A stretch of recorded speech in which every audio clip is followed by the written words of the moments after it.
When I first saw Mortimer Mouse, I had many feelings.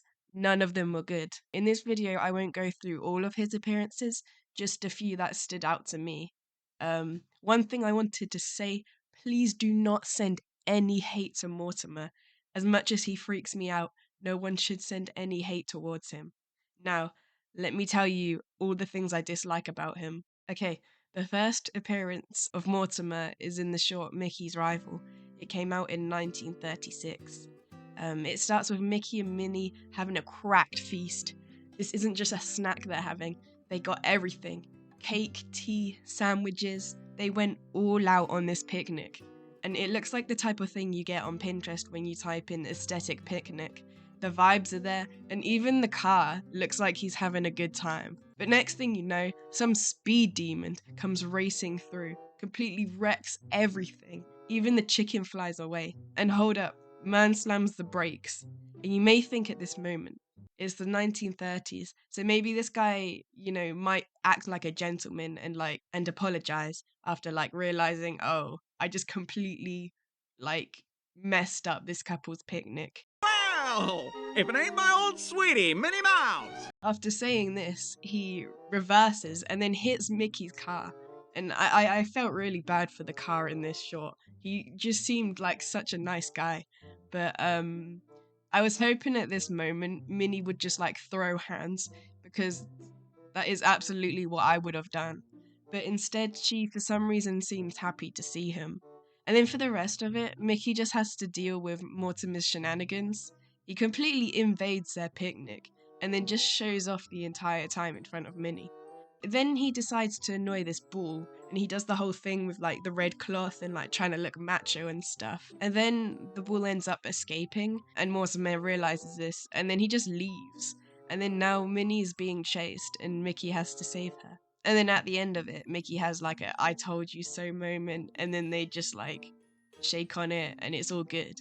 But I would be so annoyed. I love food, so if someone were to interfere with it, especially when it seems like there was so much effort put into this, man.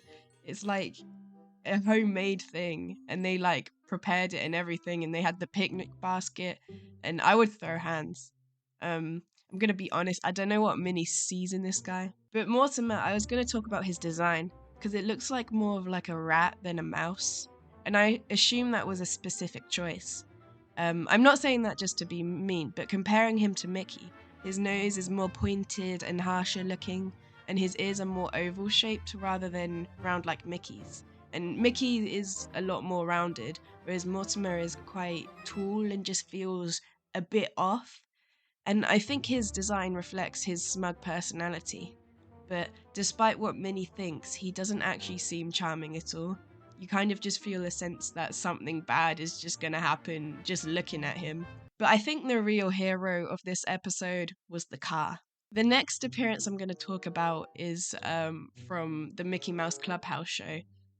This show was a big part of my childhood, but the episode I'm going to talk about is in season 5, episode 1, called Super Adventure, and this is part 1. In this episode, Mickey and his friends are pretending to be superheroes, and I think everyone did that as a kid. You get your nan's blanket, put it around your shoulders, and then it's a cape, and then you just pretend to be superheroes. So Donald is the one that's pretending to be the bad guy, and they're all playing around and stuff in the garden. But then a Zeppelin shows up out of nowhere. Now, I don't really think I need to explain why you should never trust an airship, but if for some reason you still do, this episode will probably change your mind. We find out that Pete is inside of the Zeppelin, and I remember hating Pete as a child. To me, he was the number one bad guy from this show, and I was scared of him or something. I don't know what was going on there, but when I was watching this, I kind of felt sorry for him, because he kind of just seems like he wanted to join in. But then he shoots a laser thing at a bunch of stuff, which then shrinks them and puts them in these ball things. And it kind of looks like the memory spheres from Inside Out. And then there's a bunch more shrinking shenanigans that happens. And then Pete falls out of the Zeppelin somehow. And then, he's surrounded by all the gang, and they all tell him that it's over. And then Pete tells them that he had to shrink everything, otherwise he's going to get shrunk by the big boss. Now, who do you think the big boss turned out to be? Megamort! Megamort? I just gotta say that Megamort is a trash name, but it did remind me of Mort from the Madagascar franchise, and I think that could be a video all on its own. But Mort in All Hail King Julian is completely unhinged, and he deserves to be covered on his own. He's like a favorite character of mine. But at this point, Mortimer says his catchphrase, Ha-cha-cha! and I don't really know where this catchphrase came from or why he has it, but it's just there. And then he does a song, and because he's such a backstabber, he shrinks Pete after he literally did all the work for him. And I didn't see Mortimer do a single thing before this, and I feel bad for Pete. But Mortimer keeps on saying his catchphrase, which is really annoying. And then he just leaves and leaves Pete behind. And so it's just Pete and the gang, and he's saying how sorry he is, and he asks if he can join them. And then eventually, they say, okay, you can join us. And then he like sheds a tear, and they're all friends and stuff. This episode ends with Mortimer shrinking Mickey's farm. And hold on, why does Mortimer have the Infinity Gauntlet? The next episode is Super Adventure Part 2. And in this episode, it starts with Mickey and Pluto holding on to the Zeppelin for some reason. And I'm not really sure why they thought this was a good idea. It looks like Pluto, he's holding on with his teeth. It's like he's gonna pop it or something. And it probably doesn't taste very nice. But Mortimer has a whole bubble machine that he uses to make it too slippery to hold on so Mickey and Pluto go flying. And I didn't mention earlier, but the superheroes have like a time limit on how long their superpowers will last. So the power runs out. Their powers and costumes just Thanos snaps out of existence. And Mortimer is about to shrink the clubhouse.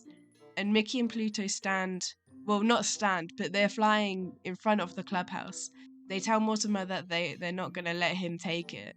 And then their powers disappear as they fall. At that moment, Mortimer shrinks the clubhouse, but Mickey lands in the fire, so he also shrinks. Anyway, at the end of the episode, something happens, and you would have never seen it coming.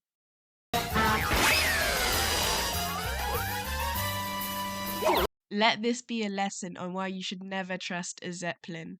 So basically, Mickey and the gang save Mortimer from crashing, and then he kind of like comes out really awkwardly, and he thanks them for saving him. And then he does like this name reveal. You know, Megamort's not really my name. It's Mortimer. And then after that, he reveals that he's their new neighbor. And I did not see that one coming. After this, he, apologizes and reverses everything back to their normal size and returns them. And then, he's forgiven everything because this is a kid's show. But then they let him do the hot dog dance. And personally, I don't think he even deserves to listen to it. But because it's Mickey, all he has to do is say sorry, and it's all good.